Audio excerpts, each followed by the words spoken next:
All right, welcome back, everybody. It's going to be a recap here for this Wednesday, 18th of October. Okay, so this morning, if you joined us early part of the morning, I took a short here on the E-mini S&P. It was an HF2 short. Now, during the broadcast, I did mention that if we came back up here to my entry, I would go ahead and add, and I did. It did come up. Came up right after I didn't get in here, but I did get in right after the opening. It did finally come up and hit my initial entry. So I went ahead and added to the position. And I had a target on here, and I also mentioned that if it hits to my target, I may go lower because I was looking at the overall weakness of the market, and at the time that it hit my target, I did see additional weakness coming in. So what I did is I went ahead and I played it out and went ahead and played it and tried to get down here to target number 2. Finally hit target number 2 after 3 o'clock. Finally took an exit, so did extremely well on the ES. Also traded the mini Russell and the mini NASDAQ, so let's take a look at those as well. Okay, now the mini Russell and the mini NASDAQ didn't come in until later in the day. This was after 2 o'clock. Finally I did develop what we call an HF1 short. I don't know if you can read that there, but it's an HF1 short, which is one of my favorite trades.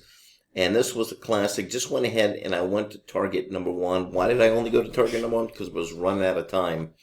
And I didn't want to go ahead and hold it to the close. So hit my target and went ahead and got out of the mini Russell. And basically we did the same thing on the mini NASDAQ. Let's look at that. All right, mini NASDAQ, same trade as the mini Russell. Came in shortly after 2 o'clock. HF1 short.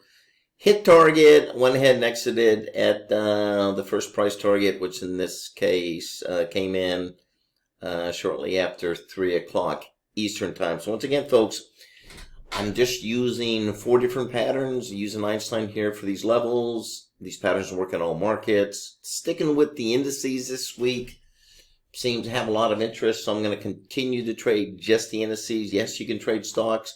Now, if you're part of our Discord channel, I do also put out my watch list for the afternoon and in the morning for stocks. So I look at those stocks that have not only have a lot of volume, a lot of volatility, but I also like to see my patterns being developed as well. So could have a stock that has a lot of volume. Doesn't necessarily mean I'm going to be trading, because it also has to meet one or several of my patterns getting set up. Preferably, if I have a stock that just has one pattern set up, and I have another stock that has 2 patterns set up, I'm going to go with one that has more patterns setting up at the same time than I would the single one. So anyway, I do break all that down in Discord. I do have that watch list that I put out. Once again, I do that in the morning, pre-opening.